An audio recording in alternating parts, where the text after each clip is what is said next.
తెలంగాణ సామెతలు. తాదూర కంతలేదు మెడకో డోలు అన్నట్లు తాను కష్టాల్లోంచి బయటికి రాలేనివాడు ఇతరులను కూడా తన కష్టాల్లోకి లాగే సందర్భంలో ఈ సామెత వాడతారు.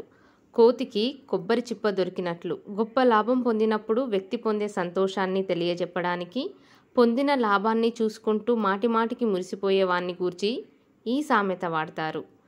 చేతులు కాలినాక ఆకులు పట్టుకున్నట్లు మొదట సరైన జాగ్రత్తలు తీసుకోకుండా తీరా ఆపదలు వచ్చి పడ్డాక పరిష్కారం కోసం ఆరాటపడే సందర్భంలో ఈ సామెత వాడతారు.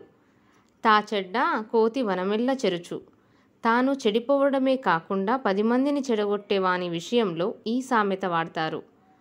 కొండ నాల్కకు మందేస్తే ఉన్న నాలుక ఊడిందన్నట్లు ఒకటి చేయబోతే ఇంకేదో అయితే, ముఖ్యంగా ఒక మంచి పని చేయబోతే అది కాస్త చెడు ఫలితం ఇస్తే ఈ సామెత వాడతారు. దీనికి సమాన అర్థంగా పుణ్యానికి పోతే పాపం ఎదురైంది అనే సామెత ఉన్నది.